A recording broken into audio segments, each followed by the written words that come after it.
السلام علیکم۔ Daily golf Urdu میں خوش آمدید۔ 3 نومبر کو فلیگ ڈے پر صبح 11 بجے تمام لوگ اماراتی پرچم لہرائیں۔ دبئی کے فرمانروا نے تارکین اور مقامی افراد کو پیغام دے دیا۔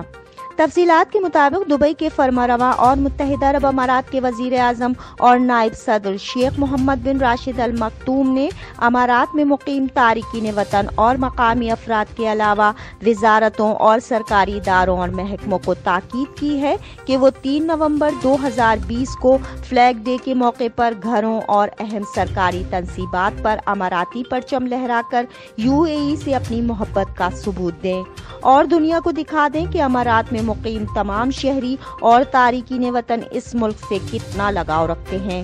شیخ محمد نے اپنے ٹویٹر اکاؤنٹ پر تارکین اور شہریوں سے کہا کہ وہ صبح 11 بجے اماراتی پرچم لہرائیں، کیونکہ اماراتی پرچم ہمارے اتحاد اور خود مختاری کی علامت ہے۔ تمام ادارے، وزارتیں اور اسکولز صبح ٹھیک 11 بجے اماراتی پرچم لہرائیں تاکہ دنیا والوں پر امارات میں رہنے والوں کے اتحاد کا بھرپور انداز سے اظہار ہو سکے۔ امارات میں کم قیمت سفر کے خواہش مندوں کے لیے اچھی خبر۔ متحدہ عرب امارات کی ایئر لائنز پر کورونا کے بحران کا خاصا منفی اثر پڑا تھا، جس کے باعث اتحاد، ایمریٹس اور فلائی دبئی نے اپنے سینکڑوں ملازمین کو فارغ کر دیا تھا اور متعدد ملازمین کی تنخواہیں بھی دسمبر تک کے لیے گھٹا دی تھی۔ تاہم گزشتہ 2 ماہ سے فضائی آپریشنز بحال ہونے کے بعد اب ایویشن انڈسٹری سنبھل رہی ہے اور پروازوں کی تعداد میں بھی اضافہ ہو رہا ہے۔ حالانکہ دنیا بھر میں کورونا کی وبا نے ایویشن انڈسٹری کو نقصان پہنچایا ہے، تاہم امارات میں اس دوران 2 نئی فضائی کمپنیاں آ چکی ہیں، جن میں سے ایک ایئر عربیہ ابوظہبی ہے۔ اس نئی فضائی کمپنی نے جولائی میں پروازوں کا سلسلہ شروع کر دیا ہے، جبکہ ایک اور نئی فضائی کمپنی وز ایئر کی پروازیں بھی جلد شروع ہونے والی ہیں۔ امکان ظاہر کیا گیا ہے کہ اگلے ماہ کے دوران وز ایئر بھی فلائٹ آپریشنز کا آغاز کر دے گی۔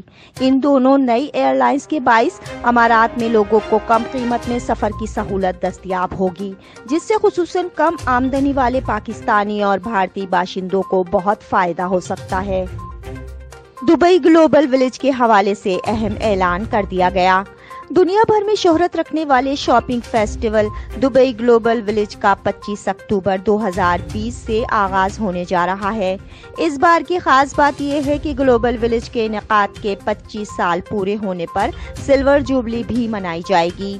جو لوگ اس شاپنگ میلے کا بے صبری سے انتظار کر رہے ہیں، انہیں بتاتے چلیں کہ گلوبل ولیج کا آغاز 25 اکتوبر سے ہوگا اور یہ ایونٹ 18 اپریل 2021 تک جاری رہے گا۔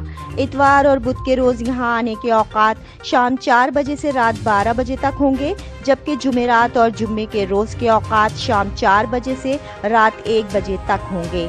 ہفتے کے روز کے اوقات 2 بجے سے رات 11 بجے ہوں گے اور ہر پیر کا دن صرف خواتین اور فیملیز کے لیے مخصوص ہوگا۔ تاہم اگر اس روز کوئی تعطیل آ جاتی ہے تو پھر سب لوگوں کو آنے کی اجازت ہوگی۔ اسرائیل پاکستان سے کیوں ڈرتا ہے؟ تفصیلات کے مطابق وزیر اعظم عمران خان کا کہنا ہے کہ اسرائیل پاکستان کی فوج سے ڈرتا ہے۔ نجی ٹی وی ARY نیوز کے پروگرام میں گفتگو کرتے ہوئے وزیر اعظم عمران خان نے سوال اٹھایا کہ کیوں اسرائیل پاکستان سے ڈرتا ہے، پھر خود ہی اس کا جواب دیتے ہوئے کہا کہ انہیں پاکستان کی فوج کا ڈر ہے۔ انہیں پتا ہے کہ پاکستان کی فوج دنیا کی بہترین فوج ہے۔